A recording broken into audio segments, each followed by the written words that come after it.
This is a clip from an earlier live stream. I know you're going to like it, so the link to the full video is down below. Check it out. I'll see you over there. All right, Edie, did you have Dave Rubin versus Candace Owens in January 2026 on your bingo board? I did not. I don't think anybody did. So let's pull this in. Let's talk about it. So most everybody has seen Dave Rubin started out on Twitter this morning, and everybody's losing their minds about what he said. So let's pull it in. I'll read Dave and you'll read Candace. Let's go. I haven't publicly before, but it's finally worth mentioning. The last time I saw Candace at my house in 2022, all she talked about for an hour was how much she hated Charlie. I remember it vividly because the other two people she was ranting against that night were Ivanka and Jared, whom we had just met and had dinner with a few days before, and who couldn't have been kinder, more decent people. Yes, that is 100% true. And when she claims this didn't happen or it's Zion's lie, just ask her if she enjoyed the chicken palm. And we all know that Dave Rubin posted a picture of the chicken parm.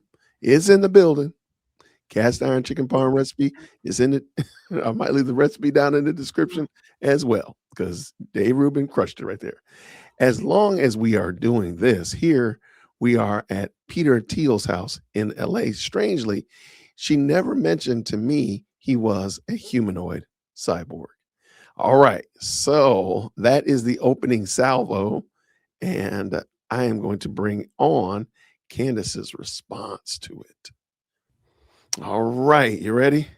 I am.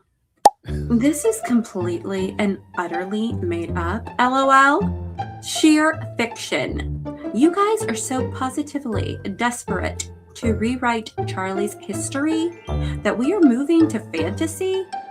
But since the internet is now interested, if it's cool, I'd like to now share the story about why I decided to stop being friends with you after you bizarrely opened up to me about how you hired a young Christian male who used to work on my show at PragerU. You told me his parents were overbearing Christians who were concerned about him moving to Miami to work for a gay couple.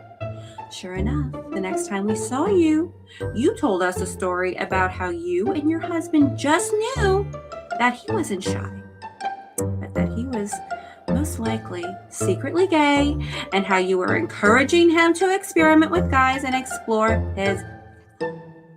You told me and George that you then encouraged him to go on a date and then to have his first kiss with a man.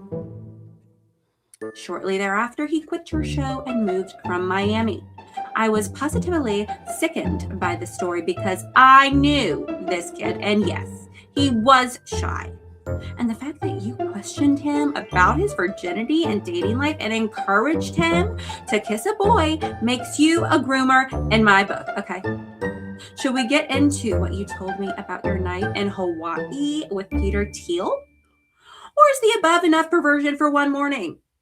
Okay, so I got to find out, like, where do we go next? Like, okay, we just jump. Did she say something else? Yes, she did. Okay, where did it go? I had to, I was hopping all around town here looking for this. Okay, then he commented under that, under her retweet and that blurb. So now I have to find that because he said that is complete and utter BS, and you know it. That is complete and utter BS, and you know it. You are seriously sick. He asked me for a job after he left. Please don't make me drop receipts. You won't survive it. Everything you said there is a lie, other than you know a person who worked for me. Everyone can see through you. Okay, then we have the hop. Can we just discuss what an absolute immoral piece of filth even tries to scandalize a totally sensible opinion shared over dinner about Ivanka and Jared? having someone over for dinner, asking their opinion and getting an honest, I don't know what to think of them. They're almost too perfect and never break character. And then reintroducing it as some unhinged rant about the couple years later is exactly the kind of behavior that defies no Jewish stereotypes. In reality, Dave actually laughed at the time and said, Ivanka's children were playing piano when he walked through the door. None of this was deep or controversial.